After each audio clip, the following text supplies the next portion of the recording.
O primeiro e mais essencial que você deve compreender é que qualquer arco que eu pegar e representar nesse ciclo trigonométrico, eu posso, digamos, espelhar ele nos outros quadrantes.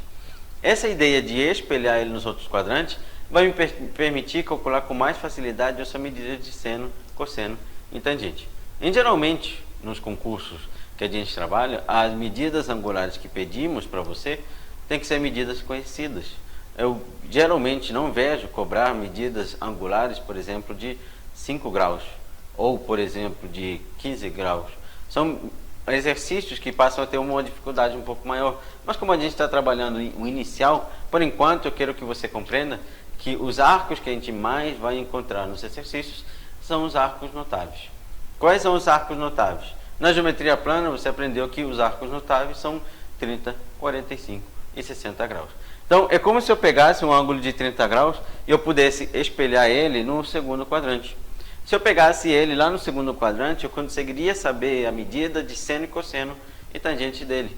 Porque eu sei que o valor dele é similar ao de 30 graus, digamos assim.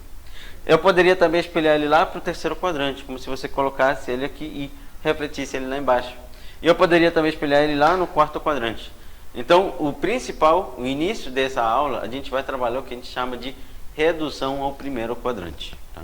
Então, a redução ao primeiro quadrante, ela vai tratar basicamente a ideia de você, digamos, espelhar ângulos em outros quadrantes.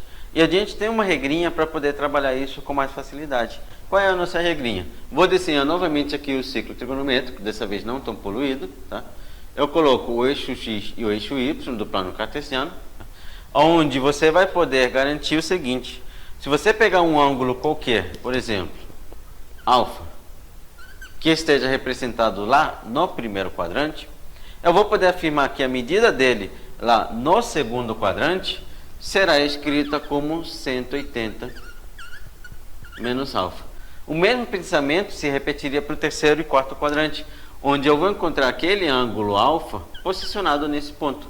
E o valor dele seria 180 mais alfa. E quando eu quero encontrar ele lá no quarto quadrante, a gente sabe que o valor dele vai ser 360 menos alfa.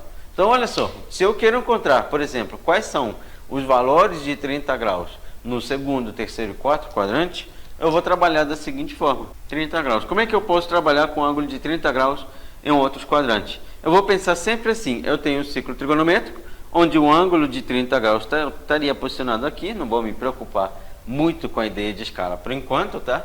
E o ângulo que ele representa no segundo quadrante vai ser 180 menos 30. Se eu quiser encontrar ele lá no terceiro quadrante, lembra que a regrinha é pegar 180 e somar 30. 210 graus. Pronto, encontrei ele lá no terceiro quadrante. Se eu quero encontrar o valor dele no quarto quadrante, o valor dele vai ser 360 menos 30. Então o valor dele será 330 graus. Olha só, o que é essa ideia de redução ao primeiro quadrante? A redução ao primeiro quadrante me garante o seguinte: a redução de 150 graus no primeiro quadrante é 30.